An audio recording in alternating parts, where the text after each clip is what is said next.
শেখ মুজিবুর রহমানের ঘনিষ্ঠ সহচর তাজউদ্দিন আহমেদ আর তাজউদ্দিন আহমেদের সন্তান সোহেল তাজ ২০০৮ সালের নির্বাচনের পর বাংলাদেশের স্বরাষ্ট্র প্রতিমন্ত্রী হবার পর জনগণ ভেবেছিল তাজউদ্দিন পরিবারের সন্তান দেশকে সন্ত্রাস মুক্ত করতে পারবে।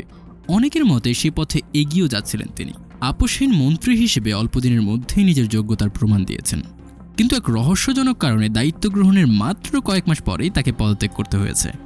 জানা যায় শেখ হাসিনার আত্মীয় শেখ সেলিম একটি ঘটনায় উত্তেজিত হয়ে সোহেল তাজকে চড় মেরেছিলেন, আর সেই ঘটনার পরেই তিনি বিদেশে চলে যান এবং সেখান থেকে পদত্যাগ করেন।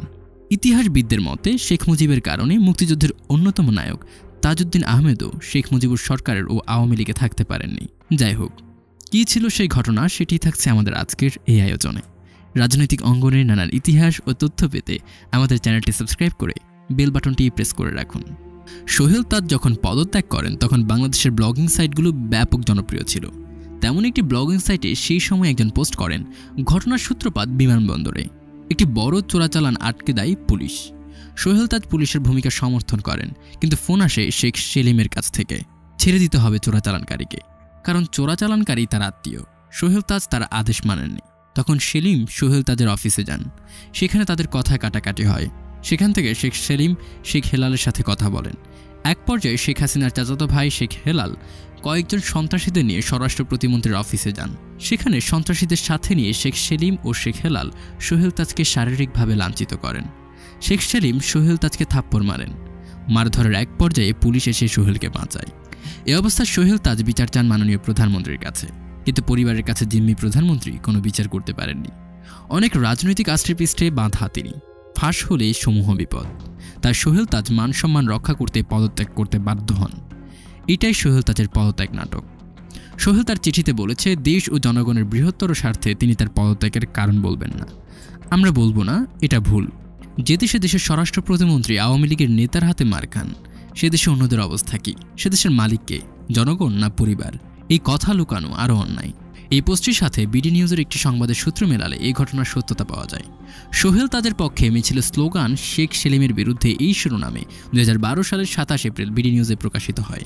সেই সংবাদে বলা হয়, তানজিম আহমেদ সোহেল তাজকে রাজনীতিতে ফিরিয়ে আনার দাবিতে তার নির্বাচনী এলাকায় মিছিল করেছে গাজীপুরের কাপাসিয়ার একদল আওয়ামী লীগ নেতাকর্মী।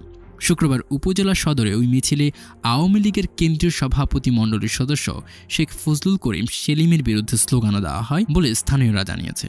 কাপাসিয়া উপজেলা ছাত্রলীগের সাবেক সভাপতি মাহবুব উদ্দিন আহমেদ সেলিম বিডি নিউজ 24.com-কে জানান, পত্রিকা মারফত জানতে পেরেছি শেখ সেলিম অশোভন আচরণ করায় সোহেল তাজ মন্ত্রিত্ব ও সংসদ সদস্য পদ থেকে ইস্তফা দিয়েছেন। এই জন্য আমরা প্রধানমন্ত্রীর কাছে সুবিচার দাবি করছি। উপজেলা আওয়ামী লীগের এক প্রস্তুতি সভার পর ছাত্রলীগের একটি মিছিল বের হয়, যাতে শেখ সেলিমের বিরুদ্ধে স্লোগান ওঠে।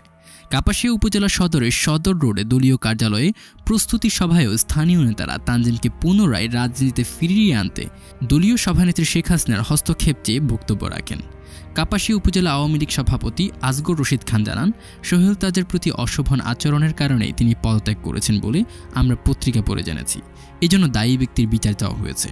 কাপাসিয়ার আওয়ামী লীগ সংসদ সদস্য তানজিম গত 23 এপ্রিল স্পিকারের কাছে পদত্যাগপত্র জমা দেন। পদত্যাগপত্রে কোনো কারণ উল্লেখ না করলেও একটি খোলা চিঠিতে তিনি লিখেন, কিছু কারণ রয়েছে যা এই মুহূর্তে তিনি প্রকাশ করতে চাচ্ছেন না। শেখ হাসিনা সরকারের এই প্রতিমন্ত্রী সরকার গঠনের কয়েক মাসের মাথায় মন্ত্রিসভা থেকেও পদত্যাগ করেন, তবে তার এই পদত্যাগপত্র এখনও গৃহীত হয়নি। তানজিম দেশের প্রথম প্রধানমন্ত্রী তাজউদ্দিন আহমেদের ছেলে। তার মা সৈয়দা জোহরা তাজউদ্দিন আওয়ামী লীগের সভাপতি মণ্ডলীর সদস্য।